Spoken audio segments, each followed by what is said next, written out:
System. अरे वाह, क्या बात है, वेरी गुड वेरी गुड, बहुत बढ़िया। William Harvey. तो विलियम हार्वे जी को पढ़ने के पश्चात जब हम ब्लड पढ़ना चालू कर चुके थे, तो हमारा ये पढ़ना था ना, अस्थि में जब पढ़ लिए थे, यहाँ से आज हम लोगों को पढ़ना था।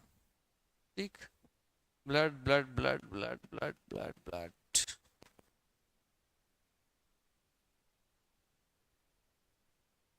चलिए, पूरा ध्यान से सुनना है, सीखना है, समझना है। लिखने का तो टेंशन है नहीं, अपने क्लास में सब मिल गया लिखित रूप में। तो ध्यान से सुनना, क्लास में याद करना कोशिश करना, घर जाकर एक बार रिवीजन कर लेना, ठीक है। चलो, तो रुधिर का रंग कैसा होता है बोलेगा तो कैसा होता है रुधिर का रंग, कैसा होता है आपके ब्लड का कलर? लाल होता है। वाह, सब जानते हो, इतने होशियार। और क्या पढ़ोगे तुम लोग, पढ़ के क्या करना है? तो लाल होता क्यों समझते हैं बेटा? तो रुधिर का ब्लड या ब्लड का कलर जो है लाल होता है क्योंकि उसमें क्या पाया जाता है?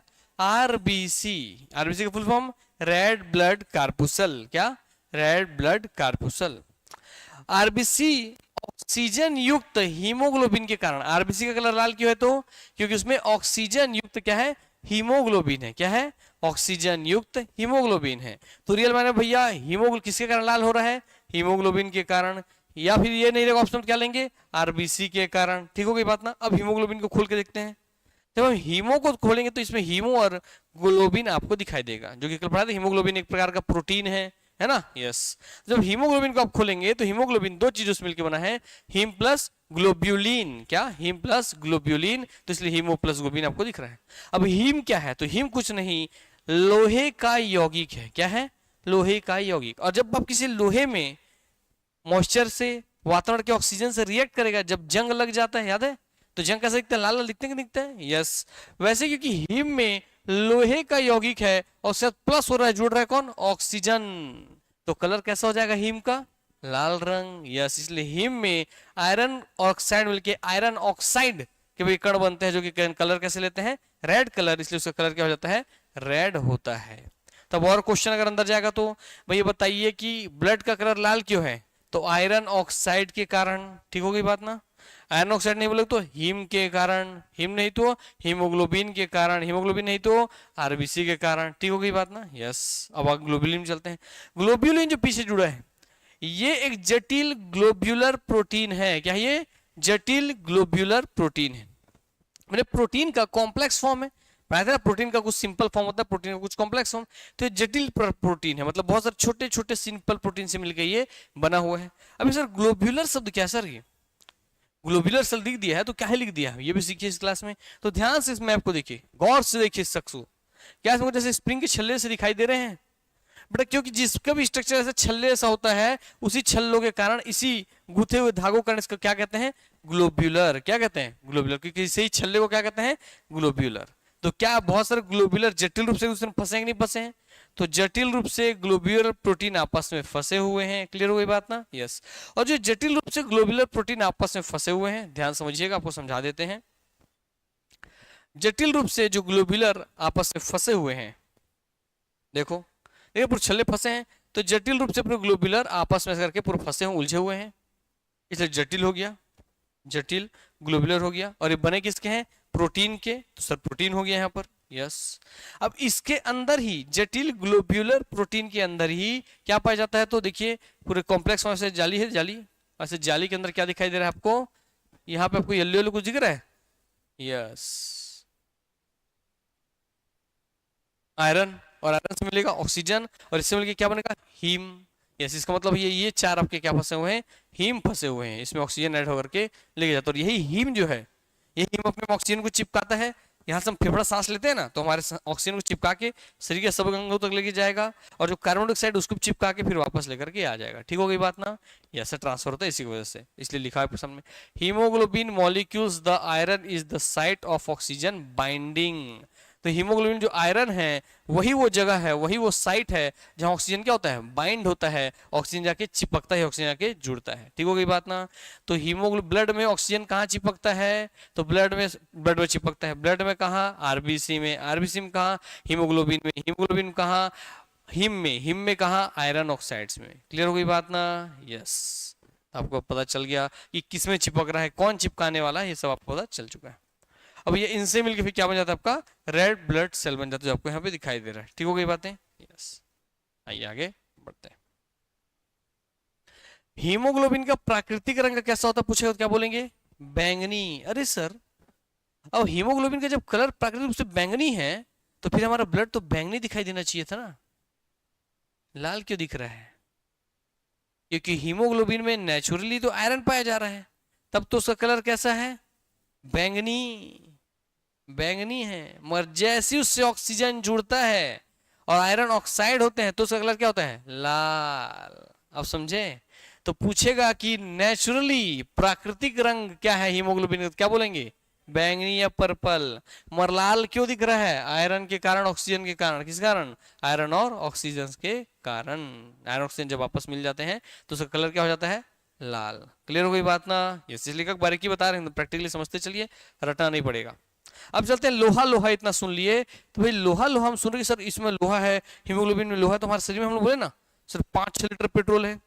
पेट्रोल बोल रहे हो तो हाँ भी बोल रहे हो। 5 लीटर क्या है? ब्लड है पुरुषों में, और 4-5 लीटर क्या है? महिलाओं में ब्लड है। हाँ, तो भैया 5-6 लीटर महिलाओं में, पुरुषों में ब्लड है, 4-5 लीटर महिलाओं में ब्लड है, तो इतना ब्लड है तो उसमें आरबीसी भी है। आरबीसी है तो उसमें भाई आयरन भी है। तो क्या हमारे शरीर में आयरन जो है वो बहुत मात्रा में उपलब्ध है कि नहीं है?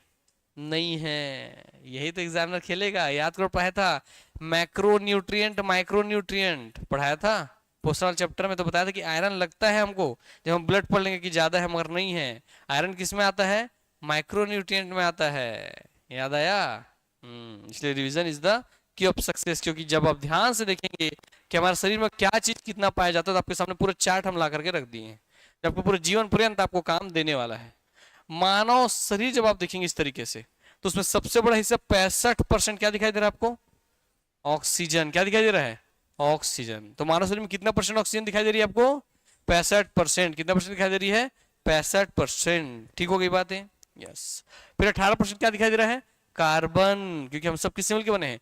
कार्बन से। इसलिए हमको जब जलाया जाता है तो हमसे क्या निकलता है? धुआं। क्योंकि कार्बन ऑक्सीजन की उपस्थिति में जले और क्या बना लेगा? Carbon dioxide. इसलिए हम मरेंगे तो हमसे क्या निकलेगा? Carbon dioxide. फिर हमें क्या 10% क्या पाया जाता है? हाइड्रोजन। क्लियर हो गई बात ना? फिर 3% क्या पाया जाता है? नाइट्रोजन। ये नहीं सोचे कि गले में ही बस नाइट्रोजन मिलता है ना, ये दर्शाने के लिए है। ऐसा मत सोचिए हिच पे बस मिलता है रे, ऐसे करके नहीं है। और बाकी जो छोटा मोटा एलिमेंट है वो बचा हुआ हिस्सा हो गया। क्लियर हो गई बात ना? यस। तो बस जोड़िए तो 65 और 18 कितना होता है बताइए? जा रे, कितना होता है? अभी तो नहीं जुड़ा। हाँ, 83। अच्छा ठीक है भैया। 83 इसका मतलब बाकी बचे 17% में क्या है? बाकी सब चीज समाहित है ना? बाकी मेजर रूप से भैया कितना हो जाता है? पक्का 83 सही जुड़े हो ना? गड़बड़ जुड़े हो। 65 और 18 कितना हो गया अपने आप में भैया? 65 और 15 होता है 70। 70 3 73, 73 10 83, 83 3 86। देखे, मैं नींद में भी सही जोड़ देना, बताओ। आओ, समझ में आ गया सर? तो मानव शरीर में सबसे ज्यादा क्या पाया जाता है? अगर जमाने के लिए एलिमेंट देखो तो सबसे पहले क्या लिखोगे? ऑक्सीजन। फिर क्या लिखोगे? कार्बन। फिर क्या लिखोगे? हाइड्रोजन। फिर क्या लिखोगे? नाइट्रोजन। क्लियर हो गया? कितनी मेजर चीजें हैं? ऑक्सीजन, हाइड्रोजन, क्या बोलते हैं, ऑक्सीजन के बाद फिर कार्बन, कार्बन के बाद हाइड्रोजन, फिर नाइट्रोजन। तो ऑक्सीजन, कार्बन, हाइड्रोजन, नाइट्रोजन। बोलो बोलो फिर से जोर से। Oxygen, carbon, hydrogen, nitrogen. 65 18 10 3। बोलो, अरे जोर से पहले ऑक्सीजन, कार्बन, हाइड्रोजन, नाइट्रोजन। 65 18 10 3 ऐसे बोलना है। बोलो एक बार मेरे साथ में अकेले में बोलो। हाँ बोलो, क्या बोल रहे हो? पहला क्या है? ऑक्सीजन। फिर परसेंटेज 65 18 10 3 हो गई इतने बात? यस। अब जब ध्यान से देख रहे हो तो बताओ, जो मेजर चीज हमारे शरीर में देखते हैं तो oxygen, carbon, hydrogen, nitrogen, calcium, phosphorus, potassium, sulphur, sodium, chlorine, magnesium. क्या इसमें कहीं भी आयरन दिखा क्या आपको? दिखा क्या? और सर केवल जब ये 4 ही चीज में 83% खत्म हो गया था, 86%, तो सर बाकी इतना में और जोड़ेंगे, इनका परसेंटेज जोड़ देंगे और कम हो गया। तो सर बचे हुए केवल 1% से भी कम में, लेस देन 1% से कम में हमारे शरीर में क्या क्या मिलता है? ध्यान से देखना चालू कीजिए आप। बोला ना, आपको आपके शरीर के बारे में पूर्ण रूपेण जानकारी प्राप्त होने वाली है। कंप्लीट रूप से आपको अपने शरीर के बारे में नॉलेज हो जाएगा। Trace elements include boron, chromium और क्या क्या पाया जाता है ऐसे भी लिख देगा। इनमें से कौन सा तत्व मानव शरीर में नहीं पाया जाता, इसलिए इनका नाम पता होना चाहिए कम से कम। कौन क्या क्या पाया जा रहा है? Boron, chromium, cobalt, copper, fluorine, iodine, iron. Iron iron तो आयरन किस में आ रहा है? 1% से भी कम हिस्से में इतना सब चीज आ रहा है, उसमें से एक हिस्सा क्या है? आयरन। तो आयरन हमारे शरीर में मैक्रोन्यूट्रिएंट है कि माइक्रोन्यूट्रिएंट है? मैक्रो एलिमेंट है कि माइक्रो एलिमेंट है? माइक्रो एलिमेंट है। क्लियर हो गई बात ना? यस, यही आपको समझाना था कि अब जब पढ़ लेते हैं ब्लड तो आयरन आयरन, हीमोग्लोबिन हीमोग्लोबिन, तो बहुत ज्यादा होगा ऐसा नहीं है। ठीक हो गई बात ना? हाँ। आओ। उसके अलावा iron manganese manganese, molybdenum, selenium, silicon, tin, vanadium, zinc, ये सब पाया जाता है। अच्छा, वो भगवान ने इसमें कहीं गोल्ड नहीं लिखा, नहीं तो आदमी खुद ही को काटने लग जाता। आज सोना निकालूंगा 5 लीटर खून निकाल के करके, है ना? हाँ, इसलिए सोना और चांदी छोड़ दिए, भगवान को भी पता था इंसान सोना चांदी के लिए पागल हो जाएगा आने वाले टाइम में। चलिए,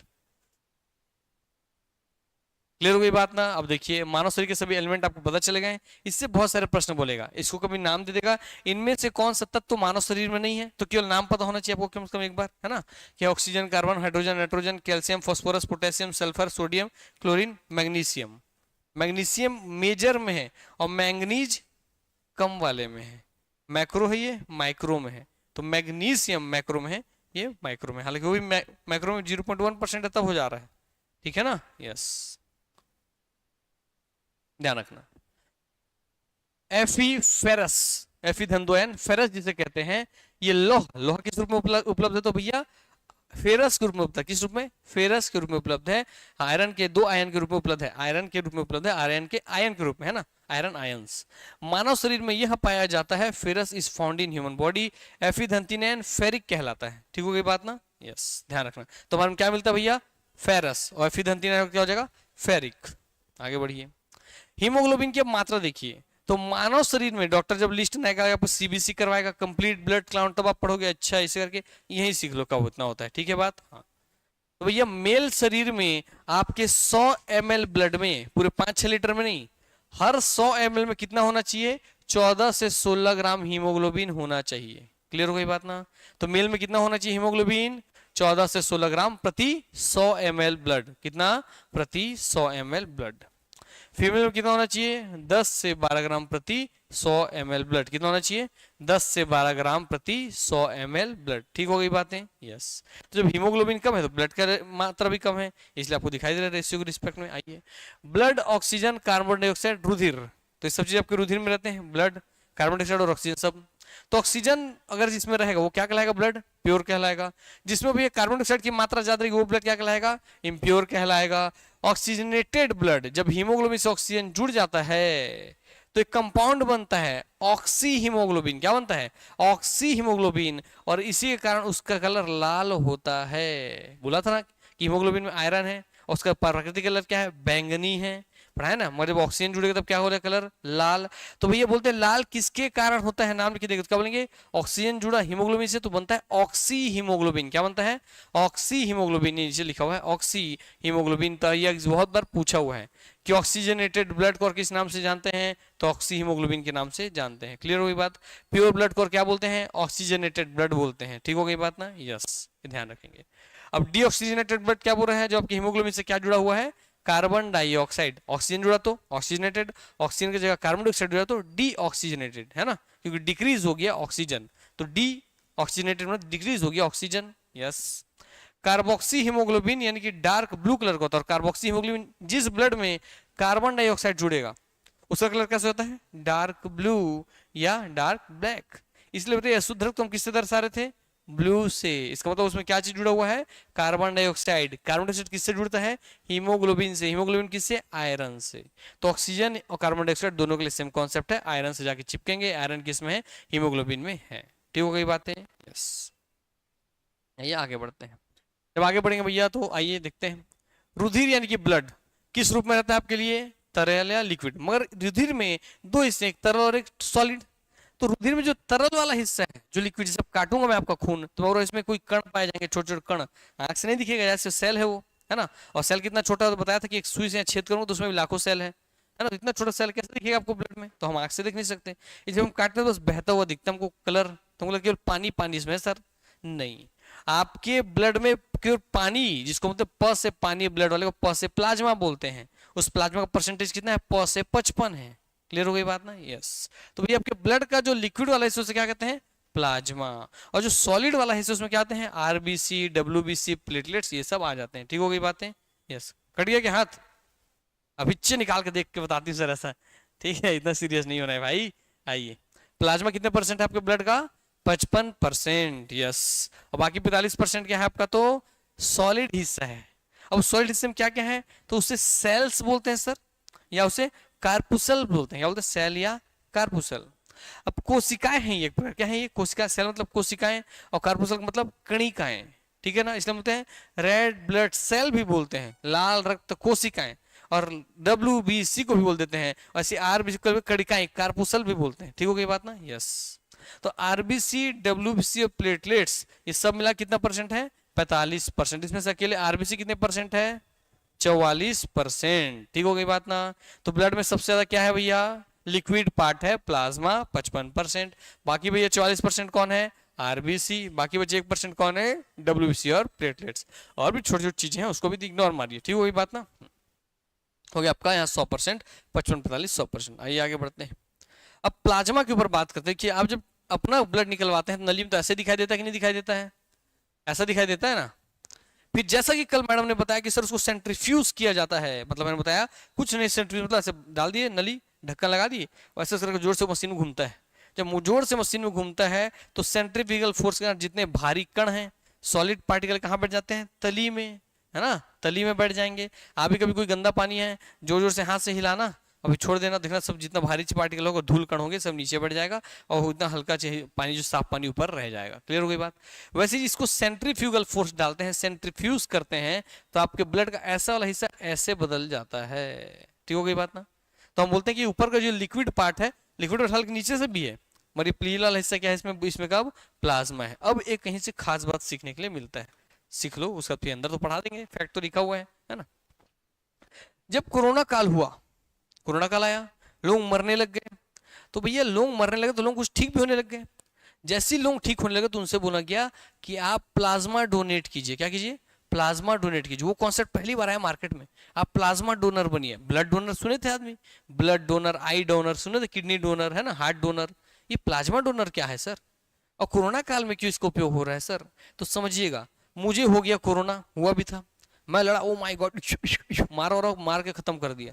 अब उसको मैं मार के खत्म कर दिया तो मेरे ब्लड में जो WBC है ना, और WBC को उस बीमारी से लड़ता है, WBC लड़ता है, श्वेत रक्त कणिकाएं लड़ता है, लड़के उसको आदत हो गई कि कैसे मारना है इस कोरोना वाले को, ऐसे चाकू मार रहा है, कैसे मार रहा है, उसको पता चल गया, ऐसे करके मार दिया बैक्टीरिया को। तो मेरे ब्लड को पता चल गया कि उस बीमारी के वायरस को मारना कैसे। तो वो क्वालिटी मेरे ब्लड के कहां पे आ जाती है, प्लाज्मा में। किसमें आ जाती है, प्लाज्मा में। उसे बोलते हैं एंटीबॉडी। क्या बोलते हैं, एंटीबॉडी। एंटीबॉडी ही आपके शरीर में आने वाले वायरस से लड़ती है, बैक्टीरिया से लड़ती है। तो आपके शरीर की जो रोग प्रतिरोधक क्षमता है ना, वो आपके शरीर के एंटीबॉडी के कारण है। एंटीबॉडी कहां पाई जाती है, प्लाज्मा में पाई जाती है। क्लियर हो गई बात ना? एंटीबॉडी क्या है, बीमारियों से लड़ने की क्षमता है, यानी कि हमारी रोग प्रतिरोधक क्षमता है, रोग से लड़ने की क्षमता है। इसीलिए अरविंद केजरीवाल जी बोले कि भैया लोगों को इसमें प्लाज्मा डोनेट करना चाहिए, जो भी ठीक हो रहे हैं अपना प्लाज्मा डोनेट करें। क्लियर हो गई बात ना? यस। इसलिए भैया ये जो हिस्सा था, इसको डोनेशन का बात चल रहा था, क्योंकि इसमें क्या पाया जाता है, एंटीबॉडी। ठीक हो गई बात? अब ये देखिए, ये जो लिक्विड वाला हिस्सा है इसमें एंटीबॉडी है। अब ये लिया और मेरे से निकाल के आपके अंदर डाल दिए, तो आप बीमार थे कोरोना से, करके लड़ नहीं पा रहा था आपका शरीर, इसको डाला तो मेरा वाला आपके ब्लड मिल गया, और वहां जाके बताया, ए भाई ऐसे ऐसे मारना है, ऐसे करके, तो पूरे ब्लड को बता दिया। वो 10 मिनट के अंदर फैल के हार्ट पक पक पक दबा भैया, हार्ट से पूरा फैले शरीर में, और फैल करके सब जगह बता दिया कि ऐसे ऐसे मारना है, ऐसे ऐसे। फिर सीख गया आपका शरीर का पूरा खून कैसे मारना है, फिर सब ऐसे ऐसे मारने लग गए, खत्म कोरोना, फिर आप भी ठीक। इस तरीके से भैया शरीर काम करता है ना, ऐसी समझ के पढ़ना है पूरा। आओ इसे वो देख लेते हैं, आइए देख लीजिए। अब आइए, दिख रहा है प्लाज्मा, दिख रहा है पूरा येलो येलो भरा हुआ। तो ऐसे प्लाज्मा ब्लड का चढ़ाया जाता था, ब्लड लिया जाता था पेशेंट से, सेंट्रीफ्यूज करते थे जैसे मैडम कल बताई थी, थैंक यू मैडम। उसके बाद फिर उसको पीला हिस्सा निकाल करके उसको भी ऐसी थैली में लेकर के दूसरे को चढ़ा देते सिरिंज में। ठीक हो गई बात ना? यस। मगर ये बहुत सक्सेसफुल नहीं था, क्यों, उसको बाद में देखें कभी। प्लाज्मा, रुधिर का कौन सा हिस्सा होता है प्लाज्मा? तरल भाग होता है। सॉलिड भाग होता है, लिक्विड पार्ट होता है, लिक्विड पार्ट होता है। कौन सा पार्ट होता है? Liquid part. प्लाज्मा का कलर कैसा होता है? इसका पिगमेंट, इसमें पिगमेंट पाया जाता है बिलीरुबिन। क्या पाया जाता है? बिलीरुबिन। बिलीरुबिन कहीं सुना सुना लग रहा है क्या? कहाँ पाते थे? हाँ, लीवर से निकलने वाले पित्त रस में। पित्त रस का कलर पीला और हरा होता है, तो पीला कलर किस कारण होता था? बिलीरुबिन के कारण। हरा कलर बिलीवर्डिन। तो हमको क्या कलर चाहिए यहाँ? पीला। तो यहाँ कौन सा पिगमेंट होगा? बिलीरुबिन। यस, इसीलिए बिलीरुबिन वाले पिगमेंट के कारण प्लाज्मा का कलर आपको कैसा दिखाई दे रहा है? लाइट येलो दिखाई दे रहा है। तो प्लाज्मा कलर कैसा होता है? Light yellow. क्यों होता है? कि उसमें कौन सा पिगमेंट पाया जाता है? बिलीरुबिन। ठीक हो गई बात ना? यस। इसमें संगठक, अब आपके प्लाज्मा जो है सर, लिक्विड वाला पार्ट, इसमें क्या क्या पाया जाता है? अब इसको भी डॉक्टर ने खोज के देखा क्या क्या पाया जाता है। तो इस प्लाज्मा जो कि 55% है, अब केवल एक प्लाज्मा को ले लीजिए, सिंगल प्लाज्मा को ले लीजिए आप, तो उस प्लाज्मा में अकेले 90 से 92% क्या होता है? जल। क्या होता है? जल, यानी कि वाटर, यानी कि पानी। ठीक हो गई बात ना? यस। इसलिए क्या बोलते हैं, हमारे शरीर का अधिकांश हिस्सा किससे बना हुआ है? पानी से बोलते हैं ना। इसलिए देखो, क्योंकि भाई प्लाज्मा का भी हिस्सा दिख रहा है, 92% जल ही बना हुआ है।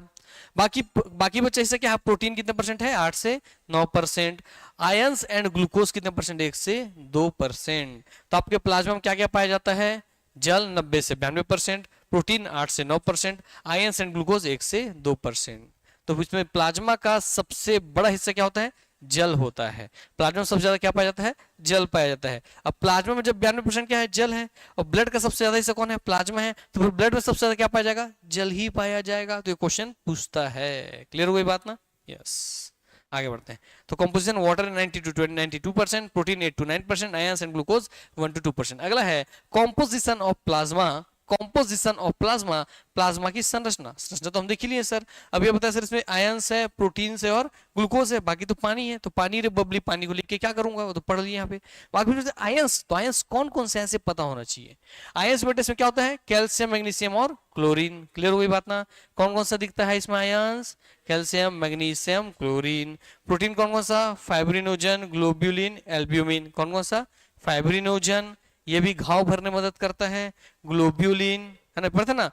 कौन? हीमोग्लोब्यूलिन, ग्लोब्यूलिन, तो ग्लोब्यूलिन और एल्बुमिन। क्लियर हो गई बात? तो कौन कौन सा प्रोटीन? Fibrinogen, globulin, albumin. बोलो साथ में, फाइब्रिनोजन, ग्लोब्यूलिन, एल्ब्यूमिन। यस। और ग्लूकोज, तो ग्लूकोज का फॉर्मूला होता है C6H12O6 होता है, प्लस ऑक्सीजन जब मिलते हैं, प्लस यहाँ पर वो दिखता है कार्बन डाइऑक्साइड।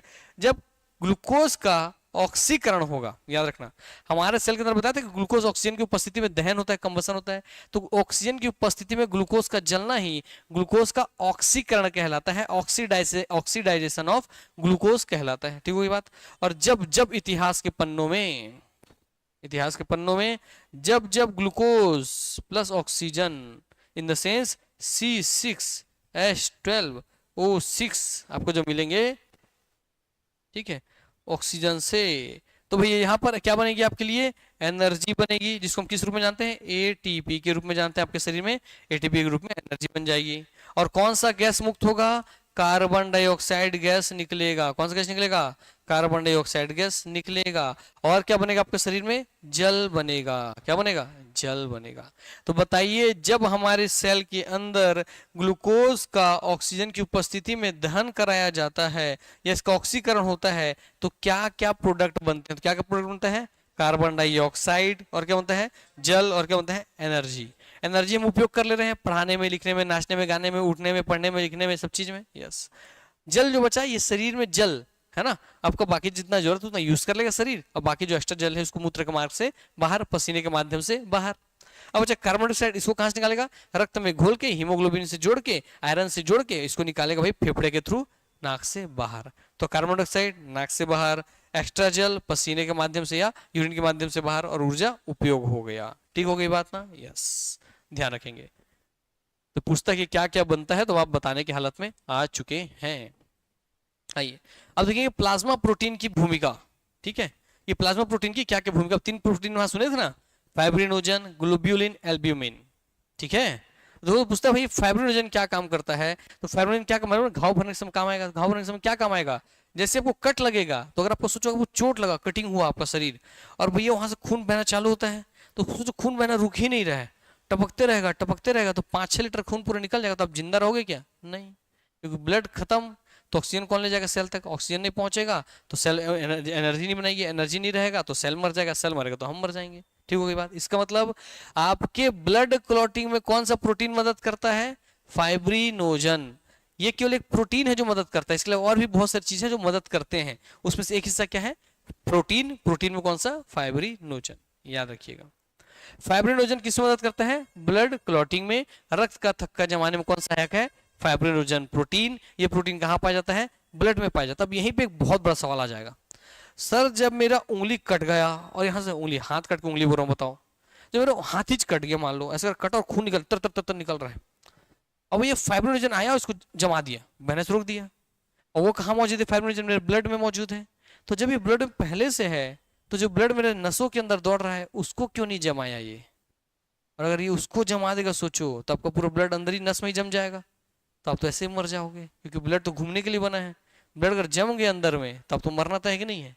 तो फिर कौन सा जादू है जो उसको जमने से रोकता है? पहले ही बताया था, बताओ। हाँ, हिपेरिन। क्या है? हिपेरिन। हिपेरिन क्या करता है? हिपेरिन क्या होता है सर?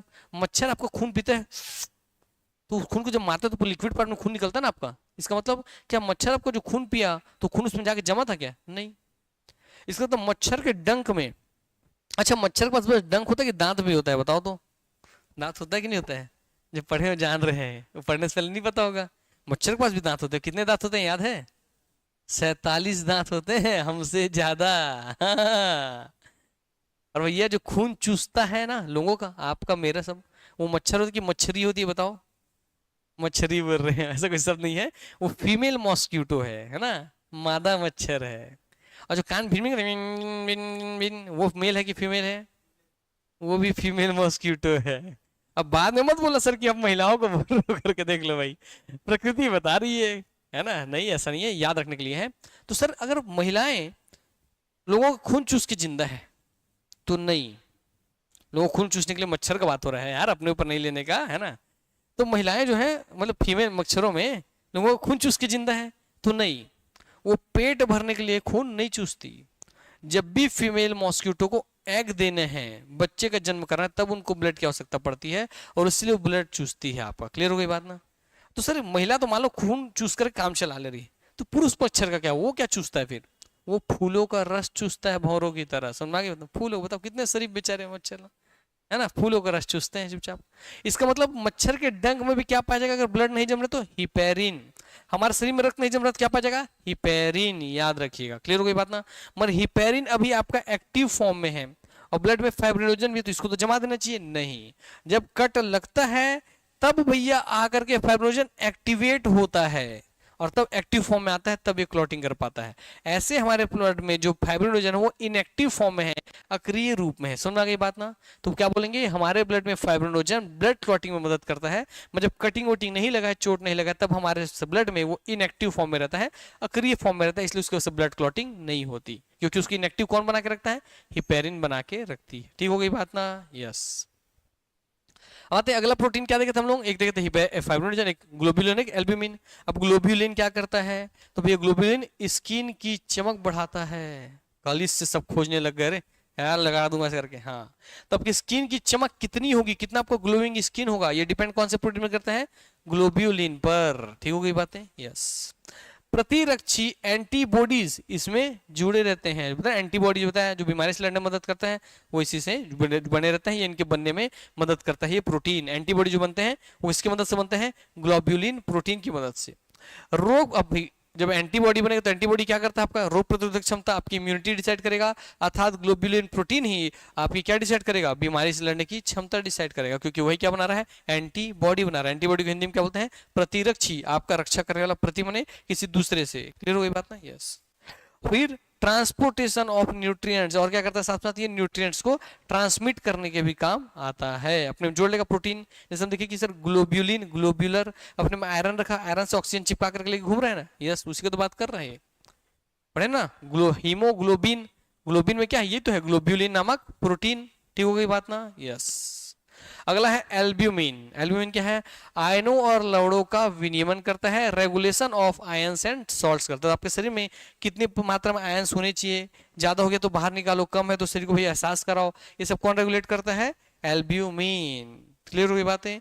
आयंस एंड लवर्स खनिजों की मात्रा को संतुलित रखता है, ऑस्मो रेगुलेशन बोलते हैं। तो याद रखेंगे, regulation of ions and salts कौन करता है? एल्ब्यूमिन। और साथ ही साथ उसमें मदद करता है इन द सेंस। और ऑस्मो रेगुलेशन, अब ऑस्मो रेगुलेशन क्या है? ऑस्मो रेगुलेशन का मतलब है आयंस लवर्स एंड खनिजों की मात्रा को क्या करना? संतुलित करना। Balancing the amounts of ions salts and minerals, ये क्या कहलाता है? Osmo regulation. अब ऑस्मो रेगुलेशन कैसे होगा? मान लो कोई आयंस आपके शरीर में ज्यादा हो गया, सोडियम आयन ज्यादा हो गया, तो भैया देखेंगे गर्मी के दिन में शरीर को आयंस को बाहर निकालना है तो पसीना निकलेगा, पसीना शरीर में सूख जाएगा तो क्या नमक जैसा जम जाता है? तो नमक क्यों है उसके पसीने में? क्योंकि आपके शरीर में आयंस ज्यादा हो गया था, इसलिए आपके पसीने में नमक ज्यादा दिखाई दे रहा है, सफेद सफेद दिखते हैं, सॉल्ट दिखते हैं, इसको बोलते हैं नमक है, नमक है, चाटने तो खारा लगता है। यस, तो क्या था? Sodium chloride, sodium ion, chlorine ion. ठीक हो गई बात ना? हाँ, आइए, क्लियर हो गई बातें? अब देखिए भैया आपके सामने आ गया, कट लगा दिया मेरे आदमी का, हाथ में चीर लगा दिया। तो ये देखिए पढ़ते हैं कि कैसे ब्लड का थक्का कैसे जमता है, ब्लड क्लॉटिंग जमने के पीछे का प्रिंसिपल कैसे है, वो कैसे काम करता है। ठीक है, समझते हैं इसको, आइए पूरा अच्छे से। तो भैया सबसे पहले आपके ब्लड में क्या पाया जाएगा? प्रोथ्रोम्बिन। क्या पाया जाएगा? प्रोथ्रोम्बिन।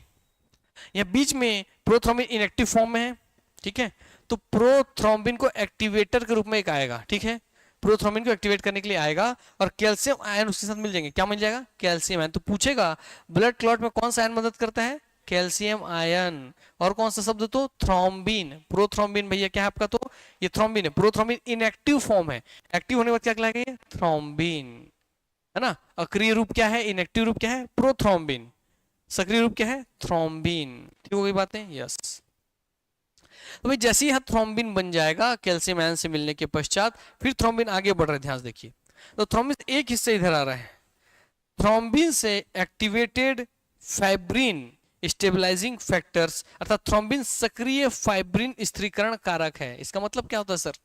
अरे मैं सिंपल से बोल रहा है, थ्रोम्बिन जो है एक्टिवेट करे, तब देखिए थ्रोम्बिन को इधर एक्टिवेट कर दिया गया। अब थ्रोम्बिन किसको एक्टिवेट कर रहा है? थ्रोम्बिन जाकर के आपके अंदर कहा गया? फाइब्रिन को एक्टिवेट। किसको एक्टिवेट करता है? फाइब्रिन को। किसको एक्टिवेट कर रहा है? फाइब्रिन को। और फाइबर मतलब रेसे। तो अगर आपका हाथ कट जाएगा तो उसको सिलना पड़ेगा ना, और सिलने के लिए रेसा लगेगा कि नहीं लगेगा? रेसा। यस, तो ब्लड खुद से रेसा बनाता है, उस रेसे का नाम क्या है? फाइब्रिन। क्या है? फाइब्रिन। इस फाइब्रिन को एक्टिवेट कौन करता है? थ्रोम्बिन। ठीक हो गई बात ना? यस, याद रखना, इसी को फाइब्रिन या फाइब्रिनोजन बोलते हैं। ठीक, हाँ, आगे बढ़ते हैं। अब इधर वाला हिस्सा हो गया हमारा, इधर आते हैं। थ्रोम्बिन में यहाँ फाइब्रिनोजन जो दिख रहा है आपको, आगे बढ़ेंगे तो फाइब्रिनोजन मोनोमर बन जाएगा। क्या बन जाएगा? फाइब्रिनोजन क्या है? मोनोमर है। मोनोमर भैया सिंगल, जैसे एक लड्डू, ठीक है, एक बूंदी, एक बूंदी, लड्डू वाला बूंदी, एक बूंदी, वो है मोनोमर। क्या है? मोनो, मोनो मतलब एक, और मर मतलब मर, मर मतलब नाम है, एक अणु है, एक मॉलिक्यूल है। क्लियर हुआ था? तो सिंगल मॉलिक्यूल को क्या बोलेंगे? मोनोमर। मोनो मतलब एक, बाई मतलब दो, ट्राई मतलब तीन, ऐसे पढ़ते हैं ना हम लोग। हाँ, मर वैसे ही बहुत सारे मोनोमर जब आपस में जुड़ेंगे, एक मोनोमर, दो मोनोमर, तो बहुत सारे बूंदी जब आप जोड़ते हो तो बहुत सारे बूंदी जुड़ के क्या बन जाता है? लड्डू। तो उसमें बहुत सारे मर हैं, और बहुत सारे को बोलते हैं पॉली। क्या बोलते हैं? पॉली। और पॉलीमर क्या बन जाता है? Polymer, polymer. क्लियर हो गई बात ना? इसलिए पढ़ते हैं पीवीसी, पढ़ते हैं ना, पीवीसी प्लास्टिक, पॉलीविनाइल क्लोराइड। इसका मतलब क्या है? पॉली का मतलब है बहुत सारे, कौन से? बहुत सारे। क्या? तो बहुत सारे पॉलीविनाइल क्लोराइड। तो बहुत सारे विनाइल क्लोराइड मिलके क्या बनाते हैं? Polyvinyl chloride. और उसी से मिलके क्या बना है? प्लास्टिक। ठीक हो गई बात ना? वैसे ही बहुत सारे मोनोमर से मिलकर क्या बन जाता है आपका भैया? पॉलीमर बनता है। बोले तो बहुलक, बहुत सारे मतलब बहुलक।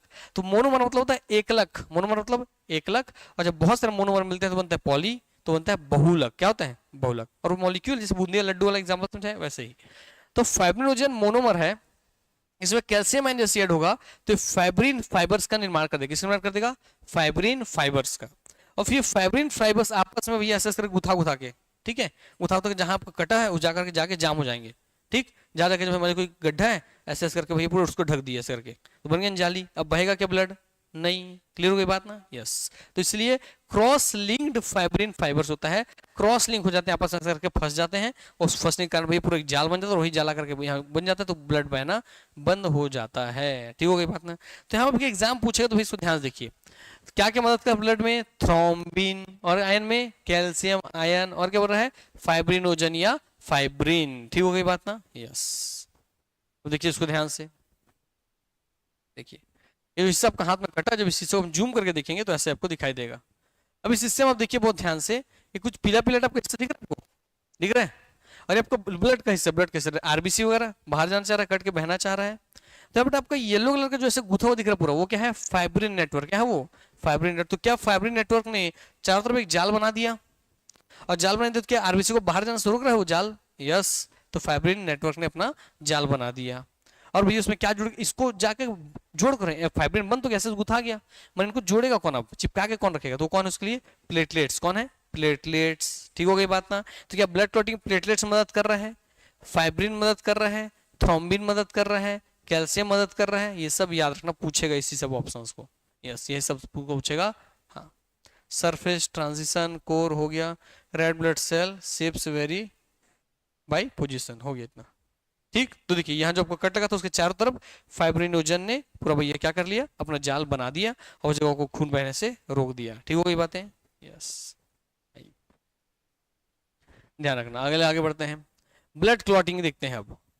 तो यह following reaction take place during clotting. अब कौन कौन सा रिएक्शन होता है और क्या क्या बनता है, जो उधर समझे लौकिक में, इसी को इधर पढ़ लेते हैं। तो देखिए कैसे तीन प्रकार के रिएक्शन आपको दिख रहे हैं। कितने प्रकार के यहाँ पे दिख रहे हैं? तीन प्रकार में तीन ठो रिएक्शन देखने मिल रहे हैं। पहले थ्रोम्बोप्लास्टिन। क्या? थ्रोम्बोप्लास्टिन प्रोथ्रोम्बिन से मिलेगा। किससे मिलेगा? प्रोथ्रोम्बिन से। प्लस क्या मिलेगा? कैल्शियम। तब क्या बनेगा? थ्रोम्बिन। याद कीजिए, पहले प्रोथ्रोम्बिन के इनएक्टिव फॉर्म में था, उसको क्या बनाना है? थ्रोम्बिन। अब क्या बनाना है? थ्रोम्बिन। थ्रोम्बिन बनाने के लिए आपको क्या चाहिए? कैल्शियम आयन के रूप में आप देख लिए थे। और भैया क्या चाहिए आपको? थ्रोम्बिन से पहले क्या था? प्रोथ्रोम्बिन, वो चाहिए। और इसको एक्टिवेट करने के लिए क्या चाहिए आपको? थ्रोम्बोप्लास्टिन। तो भैया थ्रोम्बिन को, प्रोथ्रोम्बिन को एक्टिवेट कौन करता है? थ्रोम्बोप्लास्टिन एक्टिवेट करता है। कौन एक्टिवेट करता है? थ्रोम्बोप्लास्टिन। तो पूछेगा इसमें उत्प्रेरक कौन है? कौन है? तो थ्रोम्बोप्लास्टिन। क्लियर हो गई बात ना? यस। तो देखिए यहां पर ये भी आपका क्या था? थ्रोम्बोप्लास्टिन। इसको उत्प्रेरक बोल रहे हैं यहाँ पे, है ना? प्रोथ्रोम्बिन का उत्प्रेरक। तो थ्रोम्बोप्लास्टिन, प्रोथ्रोम्बिन और कैल्शियम मिलके क्या बना दिए थे? थ्रोम्बिन बना दिए थे। थ्रोम्बिन बन गया, एक हिस्सा कंप्लीट। अब सोचिए इतना सारा चीज उतने देर में हो जाता है ना? फिर भैया अब जब यहाँ थ्रोम्बिन बना, अब थ्रोम्बिन जो है ये फाइब्रिनोजन से मिलेगा। किससे मिलेगा? फाइब्रिनोजन से। और थ्रोम्बिन फाइब्रिनोजन से मिलके क्या बना देगा? फाइब्रिन बना, क्या बना देगा? फाइब्रिन बना देगा। फाइब्रिन बोल तो रेसा बना देगा। यस। फिर जो रेसा है फाइब्रिन, ये ब्लड कार्पूसेल्स के साथ मिलकर क्या कर देगा? उसको क्लॉटिंग कर देगा। क्या कर देगा? क्लॉटिंग। अब उल्टा समझिए, आपको ब्लड क्लॉट करना है तो आपको क्या चाहिए? ब्लड कार्पूसेल्स को रोकना पड़ेगा। इन ब्लड कार्पूसेल्स मतलब आरबीसी मत बहे, डब्ल्यूबीसी मत बहे, ये सबको रोकना है ना? तो भाई रियल मायने ब्लड क्लॉटिंग का मतलब क्या? कि आपके ब्लड कार्पूसेल्स को रोकना है बहने से। इसको कौन रोकता है बहने से? फाइब्रिन। कौन रोकता है? फाइब्रिन या रेसा। फाइब्रिन रेसा कैसे बनता है? तो फाइब्रिनोजन से बनता है, मगर फाइब्रिनोजन से फाइब्रिन बनेगा कैसे? जब उसमें क्या मिलेगा? थ्रोम्बिन। अब थ्रोम्बिन कैसे बनेगा? तो कैल्शियम, प्रोथ्रोम्बिन और थ्रोम्बोप्लास्टिन से। पूरा कहानी समझ में आ गया कि नहीं आ गया? यस। विटामिन के is helpful in blood clotting. और पूछे ब्लड क्लॉटिंग में कौन सा विटामिन मदद करता है? तो कौन मदद करता है? के। कौन मदद करता है? विटामिन के। याद रखेंगे इस बात को। ठीक हो गई बात ना? यस। तो यहाँ से पूरा क्वेश्चन आपको बन जाएगा। आपको बोलेगा ब्लड क्लॉटिंग एलिमेंट कौन कौन है? थ्रोम्बिन, फाइब्रिन और विटामिन के, कैल्शियम, आपका थ्रोम्बोप्लास्टिन, ये सब ऐसी सब आपको नाम सुनाई देंगे। ठीक हो गई बातें? आइए अब इतने में ही क्यों रुकेंगे, आइए अब आपको दर्शन कराते हैं रियल ब्लड क्लॉटिंग होता कैसे है, आपको अपनी आंखों से दिखवाते हैं। आइए, तब पढ़ ली हो तब समझ में आएगा कौन से रेशा बन रहा है, कैसे बन रहा है, दिखना है खबर बहुत अच्छे से। और वही सब शब्द आपको दिखने मिलेंगे। Blood clotting animation. Yes.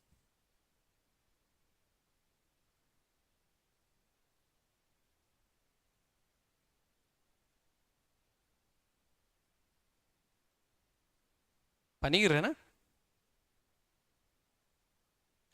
Coagulation cascade, देखिए ध्यान से, ये आपको ब्लड के अंदर समझ, रक्त नलिका के अंदर देखा पूरा दृश्य है ना। आरबीसी दिख रहा है, आरबीसी दिख रहा है, ये व्हाइट व्हाइट डब्ल्यूबीसी दिख रहा है। हाँ ध्यान रखना। और कुछ छोटे छोटे कण तैर रहे होंगे, वो आपके प्लेटलेट्स हैं। ध्यान देखो ध्यान से, ये आपके ब्लड के अंदर का दृश्य है पूरा, ऐसा समझो पूरा अच्छे से।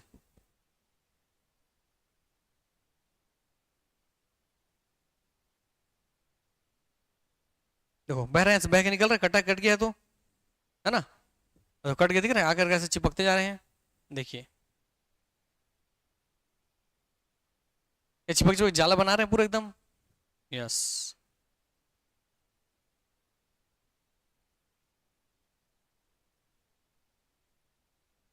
तो इसमें क्या काम हो रहा है।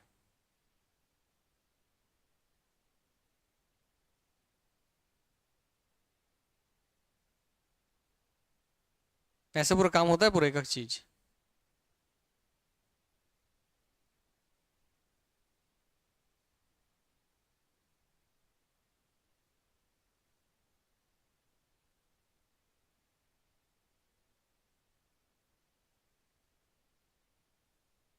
ये वाला आपको समझ नहीं आएगा, उनको दूसरा वाला निकालते हैं।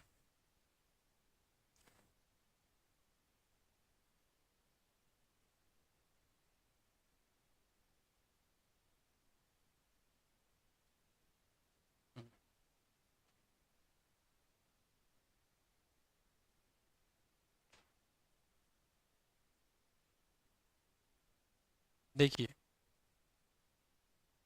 प्लेटलेट एंड ब्लड क्लॉटिंग, चोट लग गया पूरा, कोई गिर गया तो घुटना में, है ना, खून निकलने लग गया बोल रहा है ये घुटना से आपके। अब जो हिस्सा कटा है उस हिस्से में क्या होगा।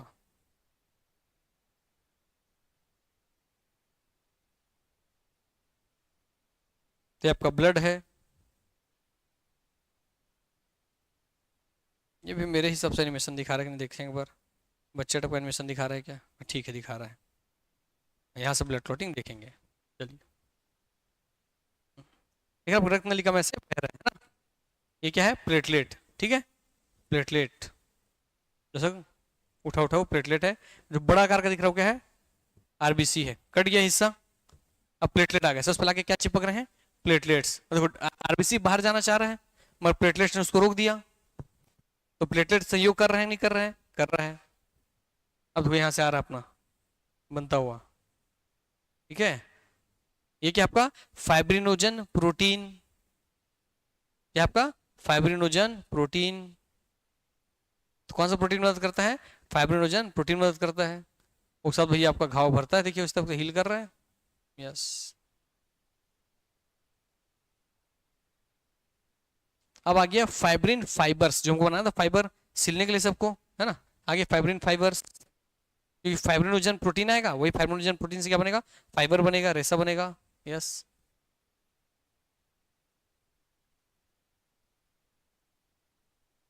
अब देखो बाहर का जो बैक्टीरिया बैक्टीरिया आकर के अंदर नहीं आ पा रहा है, अब इस तरीके से आपका घाव भर गया और फिर से आपका अंदर रिपेयरिंग हो गया, ठीक। यस, यही है ब्लड क्लॉटिंग का एनिमेशन।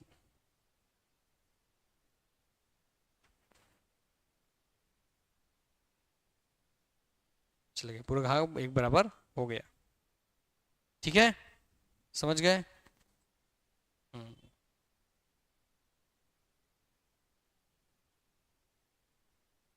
इसको देखो और अच्छे से, इसमें और अच्छे से क्लियर हो जाएगा। हाथ कटा हुआ दिख रहा है, ध्यान से देखना, वही कॉन्सेप्ट क्लियर होगा। इसी कटे को जूम करके दिखा रहा है, तो देखो यहाँ पर पूरा नाम पढ़ो, दिख रहे हैं, red cell, white cell, platelets, जो सही वो पहचानो। ये macrophages, eosinophils, plasmin, fibrinogen, fibrinogen, instinct factor, extinct factor, कॉन्फ्लेंथी, इतना कोई जरूरत नहीं फैक्टर्स का भी। अब मेजर चीज को आप ध्यान रखो बस, प्लेटलेट्स और फाइब्रिनोजन को ध्यान रखिए। देखिए आपके ब्लड में बह रहे हैं, जो लाल लाल है वही आरबीसी है ना।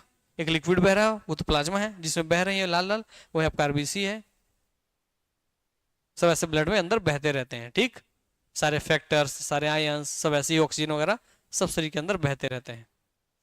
ये अलग अलग डब्ल्यूबीसी के प्रकार हैं, डब्ल्यूबीसी जब पढ़ेंगे ना व्हाइट ब्लड सेल तब देखेंगे उसमें। जो नीले वाले दिख रहे हैं ना, वो सब डब्ल्यूबीसी के हिस्से हैं, देखेंगे उन सबको। अब तो भैया आपका हाथ कट गया तो वहां से खून निकल रहा है, सब बहते जा रहे हैं। यस, तो देखो आगे सबसे पहले कौन आ गया भैया वहां पर, बताइए कौन आगे चिपकते हैं सबसे पहले, प्लेटलेट्स। सबसे पहले कौन आगे चिपकते हैं, प्लेटलेट्स, भूलो मत, प्लेटलेट्स। अब प्लेटलेट्स बन गया ताकि भी तुरंत तो रहना, बहना बंद हो जाए। अब उसको रिपेयर करने के काम में अब आ रहे हैं देखिए चिपकने के लिए फाइब्रिनोजन। तो प्लेटलेट्स के बाद कौन आ गया, फाइब्रिनोजन। अब देखिए फैक्टर्स आ रहे हैं अलग अलग, घाव रिपेयर करने के लिए डब्ल्यूबीसी काम करता है, ताकि जो कटा था तो जो बैक्टीरिया है तो उसको मार दे और रिपेयर करे, तो फैक्टर्स आकर के इंक्लूड हो गए। अब क्या बन गया, थ्रोम्बोकाइनेज। इस फेस को बोलते हैं थ्रोम्बोकाइनेज फेस, थ्रोम्बोकाइनेज अवस्था। उतना हालांकि जरूरत नहीं है आपको। और इस अवस्था में देखिए उन सब से मिल करके दिख रहा है पूरा कैसे ग्रीन ग्रीन बन रहा है पूरा, ये थ्रोम्बोकाइनेज अवस्था है।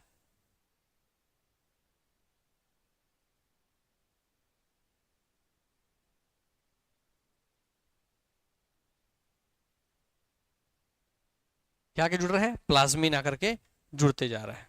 ऐसे ये हमारा सेल है। एक एक चीज का एनिमेशन देखेंगे एनुअल टाइम में, सब आपको क्लियर हो जाएगा। आज के डेट में, आज के जमाने में रह के वो कॉपी किताब से पढ़ने वाला जमाना गया, ठीक है। तो एडवांस तरीके से सीखिए, फिर एनिमेशन देख करके पूरा डाउट कॉन्सेप्ट क्लियर कर लीजिए, ठीक है। चलो भैया, इतने एडवांस पढ़ा तो रहे हैं, एग्जाम में क्वेश्चन नहीं बना बेटा तुम लोग, कतई मार सोचो तो, कतई मार, बहुत मार। मैं गुरु जी रहता, तुम मेरे शिष्य थे, गुरुकुल में पढ़ाता, कितना मारता, नहीं निकलता एग्जाम तो मजा आ जाता पूरा, है ना। मगर अब नहीं मार सकते, क्या करेगा, इससे करके दुखी हैं हम। बचपन में बहुत मारते थे यार टीचर लोग हम लोग को, हम लोग बदले ही नहीं ले पा रहे हैं, बताओ आने वाली पीढ़ी से।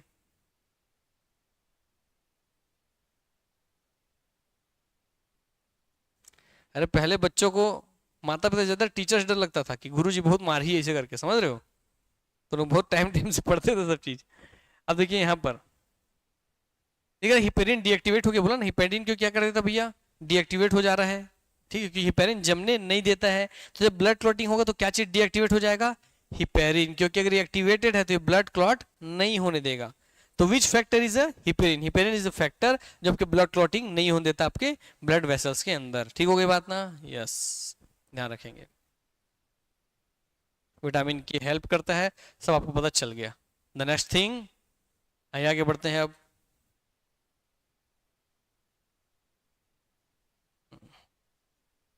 अब आते हैं भैया आगे के हिस्से में, चलिए। अब आगे ब्लड सेल्स और कार्पुसल्स पढ़ लेंगे, क्योंकि हम प्लाज्मा पढ़ लिए, प्लाज्मा के बाद हम ब्लड क्लॉटिंग भी पढ़ लिए। अब उसमें प्लाज्मा के बाद हमारा क्या बच गया है, ब्लड कार्पुसल्स, रक्त कणिकाएं या रक्त में जो सेल्स हैं। तो उसमें कौन कौन सेल हम देख रहे थे भैया, रेड ब्लड सेल, और क्या देख रहे थे हम, व्हाइट ब्लड सेल, और क्या देख रहे थे हम, प्लेटलेट्स। ये तीन चीज देख रहे थे ना मेजर रूप से, क्या देख रहे थे, आरबीसी, डब्ल्यूबीसी, प्लेटलेट्स। ये आपके ब्लड के क्या है, सॉलिड पार्टिकल्स हैं। इनको इंग्लिश में क्या बोलते हैं, या तो भाई इनको क्या बोलेंगे, सेल बोलेंगे, या क्या बोलेंगे, कार्पुसल बोलेंगे। सेल बोल तो कोशिका, कार्पुसल बोल तो कणिकाएं बोलेंगे। अब देखिए सिंपल सिंपल, तो आपके फॉर्म्ड एलिमेंट्स ऑफ ब्लड में आरबीसी, ये पूरे डब्ल्यूबीसी के 5 प्रकार है ना, 1 2 3 4 और 5, ठीक हो गई बात ना। तो देखो वहां बेसोफिल वगैरह दिख ना, बेसोफिलिशन लिखा था ना रिपेयरिंग समय पे, मारने का मार था बैक्टीरिया वगैरह को। यस, तो भैया डब्ल्यूबीसी के प्रकार हैं 1 2 3 4 और 5 प्रकार हैं डब्ल्यूबीसी के। ये मैप से इतना क्लियर हो गया ना। यस, आरबीसी, आरबीसी जो बस है, और प्लेटलेट्स ये दिख रहे हैं आपको, ठीक। देखिए ये और ये दिख रहे हैं, इस टाइप का दिख रहा था वहां भी। हाँ, तो सब आपको रियल खून से निकाल के चिपकाए हो यहाँ पे, सब मेरे खून के अंदर का फोटो है, देखो ध्यान से। यह रक्त का कितना परसेंट होता है भैया, तो आपका 45%। जो सॉलिड पार्टिकल कितने परसेंट है, 45। लिक्विड पार्टिकल प्लाज्मा कितना है, 55। ये कितने परसेंट है, 45%। ये कितने कलर के होते हैं भैया, 3। कितने हिस्से में डिवाइडेड है, 3। पहला क्या है, आरबीसी, रेड ब्लड सेल। दूसरा कौन है, व्हाइट ब्लड सेल। अगला कौन है, platelets. RBC, WBC and platelets, very good. RBC, WBC और प्लेटलेट्स। आगे बढ़िए, अब इसमें सबसे पहले किसको देखेंगे, आरबीसी को देखेंगे। किसको देखेंगे, आरबीसी, रेड ब्लड सेल्स को हम लोग देखेंगे। आइए देखते हैं, इसकी खोज किसने की थी, तो किसने की थी, एवी ल्यूवेनहॉक ने। किसने की थी, एवी बोल तो एंटोनी वॉन ल्यूवेनहॉक। ये नाम कहीं पढ़े थे कि इससे पहले कहीं बताया था कि इसके बारे में कुछ, कोस्का में, कोस्का तो पढ़ाई नहीं है ना अभी, बुक पढ़े हैं। बताइए एंटोनी वॉन ल्यूवेनहॉक किससे जुड़े हुए हैं, हाँ, जीवाणु के खोजकर्ता, बैक्टीरिया के खोजकर्ता कौन है, एंटोनी वॉन ल्यूवेनहॉक। क्लियर हो गई बात ना। तो किसके खोज करते हैं ये, बैक्टीरिया के, जीवाणु के। ठीक हो गई बात ना? यस, याद रखें। तो वही एंटोनी वॉन ल्यूवेनहॉक ने ही किसकी खोज की है? आरबीसी की। किसकी खोज की है? आरबीसी की। किसकी खोज की है? आरबीसी, रेड ब्लड कार्पुसल या रेड ब्लड सेल की। ये इन्होंने बताया कि आरबीसी का निर्माण कहाँ होता है? तो बोन मैरो में या अस्थि मज्जा में। तो कहाँ फॉर्मेशन होता है आरबीसी? बोन मैरो या आपका अस्थि मज्जा। भ्रूणावस्था, जब आप एम्ब्रियो, इसको पहले पढ़ा चुके हैं, सब चीज वही आ रहा है। आपके भ्रूणावस्था, जब आप भ्रूण की अवस्था में, बच्चा जब भ्रूण के रूप में है, एम्ब्रियो के रूप में है, तब आपका भैया ब्लड कहाँ बनेगा? लिवर एंड स्प्लीन में। याद कीजिए, बताए थे ना? यस। अगला भैया बोल रहा है फॉर्मेशन प्रोसेस। फॉर्मेशन कैसे होता है? तो एरिथ्रोपोइसिन और हीमोपोइसिन नामक जो आपके पाए जाते हैं सेल्स, उनकी वजह से निर्माण होता है इनका। क्लियर हो गई बात ना? तो एरिथ्रोपोइसिन जो है, इसको बोलते हैं एरिथ्रोसाइट करके देता है। एरिथ्रो शब्द, एरिथ्रो शब्द जहां दिखोगे, ये सीधा किससे जुड़ा हुआ है? आरबीसी से। क्लियर हुई बात ना? तो आरबीसी का निर्माण कहाँ होता है? बोन मैरो के एरिथ्रोसाइट्स में। क्या बोलोगे? एरिथ्रोसाइट्स में। एरिथ्रोसाइट नहीं देते, क्या बोल सकते हो? हीमोपोइसिस में। ठीक हो गई बात ना? तो एरिथ्रोपोइसिस या हीमोपोइसिस में। ठीक हो गई बात ना? इस प्रोसेस के थ्रू बनता है। ठीक हो गई बात ना? यस।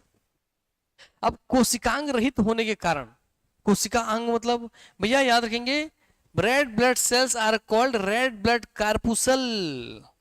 अब सर सेल तो सेल रहता, जो कार्पुसल बोल क्यों रहे हैं? बहुत बड़ी बात है। रेड ब्लड सेल तो सेल यानी कि कोशिका होती है, फिर इसको हम रेड ब्लड कार्पुसल क्यों बोल रहे हैं? तो उस चीज को आप समझिए। Red blood cells are called red blood corpuscles because they are devoid of any cell organelle. क्या? एनी सेल ऑर्गेनली, मतलब इस बार कोशिका के अंग मौजूद नहीं है। जैसे कोई कोशिका सेल में जो जो अंग मौजूद होते हैं ना, इसके पास वो सेल सभी अंग मौजूद नहीं है। ठीक हो गई बात ना? यस। इसलिए भाई क्योंकि ये सेल का सब चीज इसमें होता, तो पूर्ण रूप से सेल कहलाता। मगर इसका सेल का कुछ हिस्सा तो है, जब हम सेल पढ़ेंगे तब बताएंगे, सेल का कुछ हिस्सा तो है जिसमें मौजूद नहीं है। इसलिए इसको हम अलग से क्या शब्द दे रहे हैं? कॉर्पुसल। क्या बोल रहे हैं? कॉर्पुसल। अब समझे क्यों कॉर्पुसल बोल रहे हैं? यस। कणिकाएं बोल रहे हैं। यस, इसीलिए।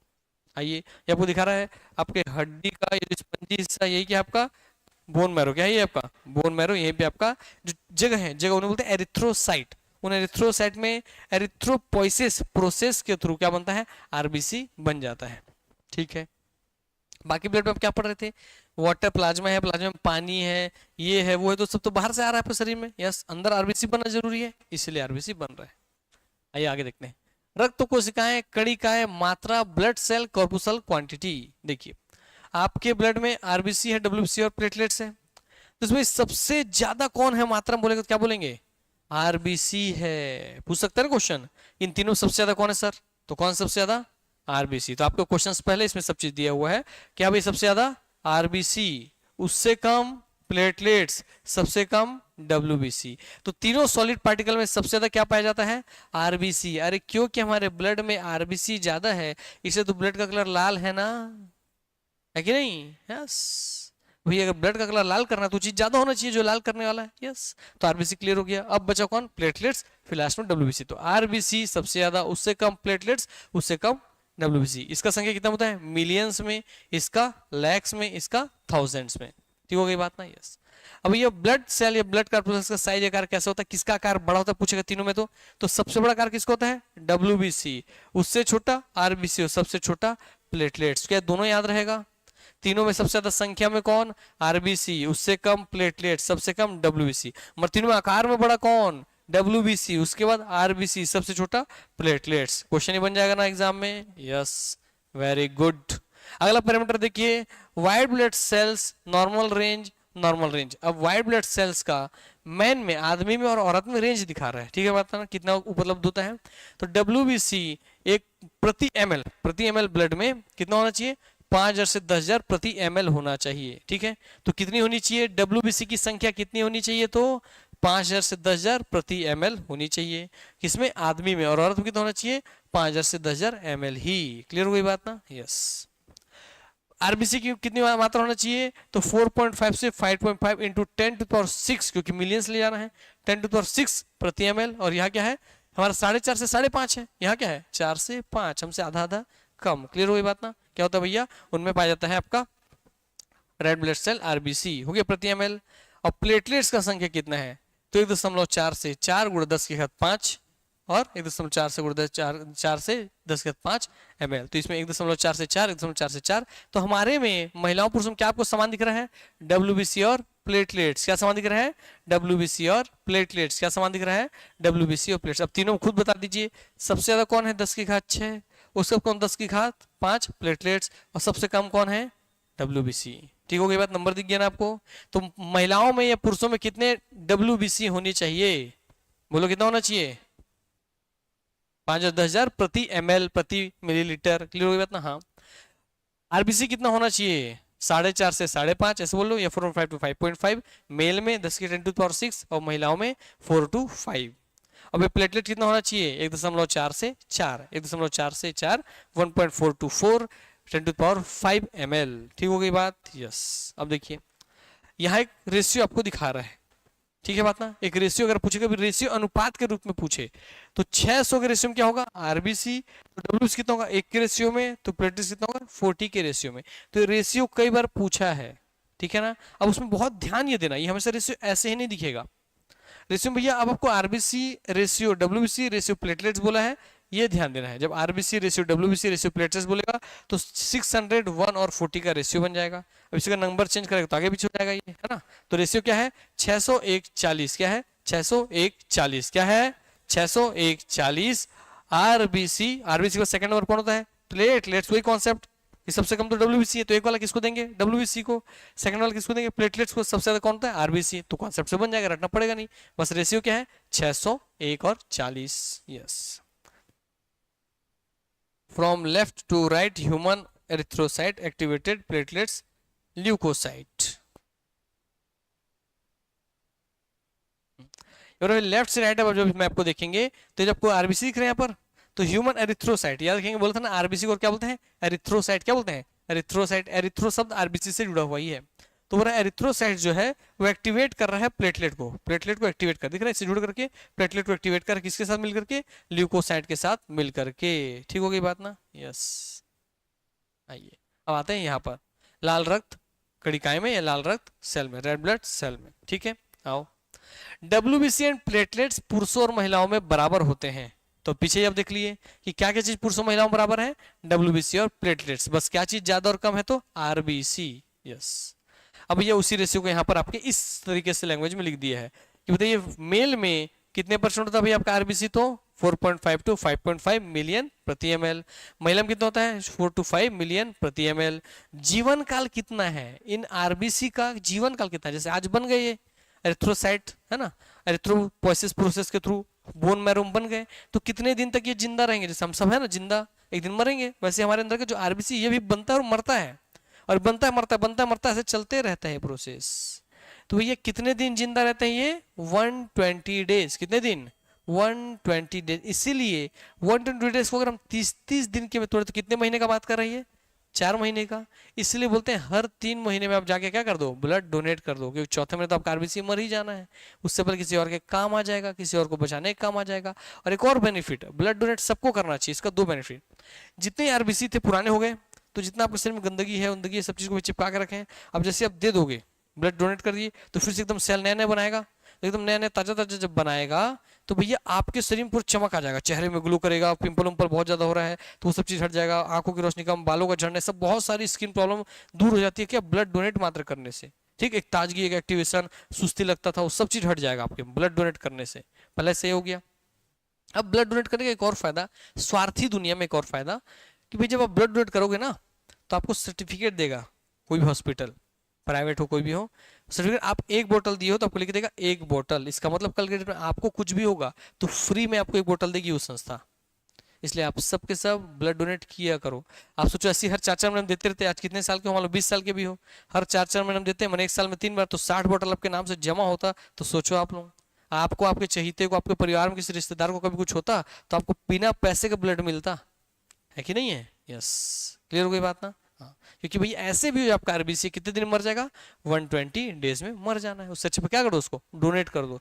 सर महिलाएं डोनेट करेगी? नहीं, करना चाहिए, मेल हो चाहे फीमेल हो, सबको ब्लड डोनेट करना चाहिए। ठीक हो गई बात ना? यस। अब यहाँ दुमदा कहता है सर हम लोग करें कहाँ?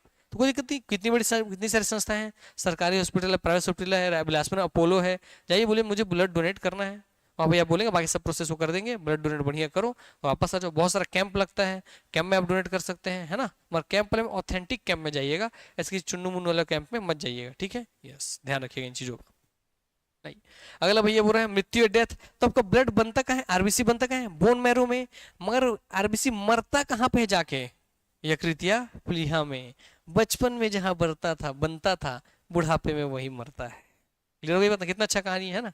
बचपन में जहां बनता था बुढ़ापे में वही मरता है, लीवर और प्लीहा, लीवर एंड स्प्लीन। यस, तो ये हो गया आपके सामने में पूरा कहानी, दिख रहा है। ये आपका लीवर है, लीवर दिखा रहा है, यहाँ स्प्लीन दिखा रही है, लीवर रहा, वही पीछे दिख रहा है साला, यही स्प्लीन। तो स्प्लीन कहाँ होता है, आपके स्टमक के पीछे, स्टमक के पीछे स्प्लीन होता है। यही स्प्लीन में भैया आपका, और यही आपका लीवर में, यहीं पे जाकर के मर जाता है। आहा, खत्म, ठीक हो गई बात। यस, अब प्लीहा स्प्लीन के बारे में बता रहा, देखिए वही बात बताया जो पीछे छुपा हुआ है, उसी भी स्प्लीन को ऐसे बड़ा करके दिखा रहा है। ये स्प्लीन है, इसमें आर्टरी जा रहा है, वेन जा रहा है, शुद्ध रक्त वाला यहीं जाके मर जाएगा, आरबीसी ऐसा दिखा रहा है ये, ठीक हो गई बात ना। हाँ, अब इसका आकार पूछ रहा है, प्लीहा का आकार कैसे होता है जहां जाके मर रहे हैं। तो लीवर तो आप पढ़ चुके थे, पाचन तंत्र पढ़े हो ना लीवर। यस, मगर अब क्या बचा आपका, स्प्लीन बचता है। स्प्लीन देख लो, स्प्लीन का आकार कैसे होता है, कैसे होता है, बाई कॉन्क्लेव। क्या होता है, बाई कॉन्केव। क्या होता है, बाई कॉन्केव। हो रहा है ना कि नहीं हो रहा है, बाई कॉन्केव। द्वि अवतलाकार, कैसा होता है, द्वि अवतलाकार, ठीक हो गया। अवतल दर्पण कैसा होता है भैया, बाहर कर फूला हुआ, क्या ये फूला हुआ है ऐसे करके, है कि नहीं है। यस, तो द्वि और अंदर धसा होता है, क्या होता है ये, उत्तलाकार होता है, मगर क्या है, अवतलाकार है। क्या ये, अवतलाकार, कॉनकेव मिरर की तरह है, इसलिए इसको बोल रहा है कैसा, बाई कॉनकेव। क्या बोल रहा है, बाई कॉनकेव। तो आपकी स्प्लीन या प्लीहा का आकार क्या है, बाई कॉनकेव। तिल्ली खून के लिए फिल्टर का काम करती है, इसका मतलब आपका जो स्प्लीन है वो भी ब्लड के फिल्टर में मदद करती है। तो ब्लड के फिल्टर में कौन कौन मदद करती है, किडनी फिल्टर करती है और स्प्लीन भी मदद करती है, ठीक हो गई बात ना। यस, ध्यान रखेंगे। यहां से जुड़ा एक क्वेश्चन आपके सामने आता है एग्जाम में, उसको भी देख लीजिए ताकि काम खत्म हो जाए। ये दो जानवर दिख रहे हैं ना, दिखने भले एक जैसे दिख रहे होंगे, मगर दोनों का नाम अलग अलग है ना। हाँ, दोनों का नाम देख लेना। इसको क्वेश्चन बनता है कि ऊंट एंड लामा, तो इसका नाम क्या है, ऊंट, इसका नाम क्या है, लामा। ये पाया जाता है गर्म क्षेत्रों में, ये पाया जाता है ठंडे क्षेत्रों में, ठीक हो गई बात ना। यस, तो ऊंट एंड लामा में, ऊंट और लामा में RBCs are not found in mammals exceptions camel and llama, ठीक हो गई बात ना। क्या बोल रहा भैया, देखिए स्तनधारियों में आरबीसी में केंद्रक नहीं पाया जाता है। बोलता ना कुछ चीज है जबकि आरबीसी में नहीं मिल रहा है, बोलता ना कि आरबीसी में कोई एक चीज है जो नहीं मिल रहा है, तो वही चीज यहाँ बोल रहा है स्तनधारियों में जो आरबीसी है उसमें क्या नहीं पाया जाता, केंद्रक नहीं पाया जाता, इन द सेंस न्यूक्लियस नहीं पाया जाता। जैसे कहने का मतलब क्या है सर, आइए बता देते हैं भैया। ये रहा आपका, ये रहा पूरा सेल, मैं बना क्यों रहा हूँ, ये पूरा सेल है आपका, जो सेल है ना, कोई भी शरीर का सेल ले लीजिए आप, उसका वैसे जूम करके देखोगे ना, हमारा छेद किया, यहाँ लाखों सेल है, एक सेल को पकड़ा, उस एक सेल को जूम किया तो ऐसे दिखाई देगा। ऐसे जब दिखाई देगा आपका सेल, ठीक है, इसमें आपका smooth endoplasmic reticulum, rough endoplasmic reticulum, ये माइटोकॉन्ड्रिया जिसमें ऊर्जा बनेगा, इसमें अंदर जो भले साइटोप्लाज्म, जो लिक्विड भरा हुआ है पूरा सब तरफ, साइटोप्लाज्म कहलाएगा। ये बाहर जो जालिका ही कहलाएगा आपका, भी जालिका, क्या बोलते हैं उसको, अपारदर्शी नहीं, क्या बोलते हैं उसको, जो मतलब कि पार करता है नहीं करता है, उसको बांध देख लेंगे। चलो, बीच में ये बड़ा सा दिख रहा है, ये न्यूक्लियस, क्या ये न्यूक्लियस या केंद्रक। इस न्यूक्लियस केंद्रक के अंदर ही आपका डीएनए है। आप उसके जो बच्चे पैदा होगा आपसे, तो उस बच्चे में आपका डीएनए जाएगा ना, तो आपका जो सेल जाएगा स्पर्म, उस स्पर्म का ऐसी सेल होगा, उस सेल के अंदर से न्यूक्लियस होगा, न्यूक्लियस के अंदर से गुणसूत्र होगा, क्रोमोसोम होगा, क्रोमोसोम के अंदर डीएनए होंगे, ठीक हो गई बात ना। उसी डीएनए में आपके जीन्स होंगे और उसी जीन से भी उसके अंदर आपके जैसी क्वालिटीज आएंगी, ठीक हो गई बात। तो भैया बोल रहा है कि ये जो न्यूक्लियस है ये किसमें नहीं पाया जाता, आरबीसी में नहीं पाया जाता, आरबीसी में न्यूक्लियस पाया ही नहीं जाता। किसी भी मैमल के, कोई भी मैमल हो, कोई भी स्तनधारी जानवर हो, किसी के भी आरबीसी में क्या नहीं पाया जाता, न्यूक्लियस नहीं पाया जाता। क्या नहीं पाया जाता, न्यूक्लियस नहीं पाया जाता, सिवाय ऊंट एंड लामा के। इसका मतलब ऊंट और लामा के आरबीसी में न्यूक्लियस पाया जाता है, हालांकि मैमल है तब भी। तो जितने भी स्तनधारी, हम भी स्तनधारी की नहीं, स्तनपान करवाते कि नहीं बच्चों को, करवाते हैं, हम भी मैमल है, हम भी स्तनधारी हैं। इसका मतलब भैया हम में से किसी के आरबीसी में क्या नहीं है, न्यूक्लियस नहीं है, क्योंकि न्यूक्लियस का काम ही नहीं है, यहाँ पे न्यूक्लियस है ही नहीं, तो न्यूक्लियस नहीं है। मगर और कौन है दुनिया में ऐसा जानवर जिसके आरबीसी में न्यूक्लियस है, तो कौन है, ऊंट and llama, camel and llama. हो गया इतना बात? यस, ये क्वेश्चन याद रखिएगा, बहुत बार पूछा है। अब भाई रेड ब्लड सेल को रेड ब्लड कार्पुसल क्यों बोल रहे हैं? क्योंकि जो सेल है इसमें क्या नहीं पाया जा रहा है? न्यूक्लियस नहीं पाया जा रहा है, इसलिए इसका नाम सेल की जगह क्या कर दिए? कार्पुसल कर दिए। अब आते हैं, आरबीसी को ब्रेनलेस सेल भी कहा जाता है। केंद्रक को कोशिका का मस्तिष्क कहते हैं, क्योंकि देखिए न्यूक्लियस को क्या बोलते हैं? सेल का ब्रेन। और इसके सेल में इसके न्यूक्लियस है क्या? नहीं। तो इसके सेल में ब्रेन है क्या? नहीं। इसलिए इसको क्या बोलते हैं? कर नाम ब्रेनलेस सेल। तो पूछेगा किसे ब्रेनलेस सेल, ब्रेनलेस सेल के नाम से जाना जाता है? किसे कहते हैं? आरबीसी को। किसे कहते हैं? आरबीसी को। ब्रेन ऑफ सेल किसे कहते हैं? न्यूक्लियस को। याद रहेगा ना ये बात? यस, दो क्वेश्चन यहाँ सबको मिल गए। चलिए, आरबीसी हो गया, इसको यहाँ से हम लोग कल देखेंगे। ठीक, चलिए मिलेंगे नेक्स्ट क्लास में, तब तक के लिए धन्यवाद, take care, love you all, good night, thank you. पढ़ते रहो इसको, क्या लिखा है।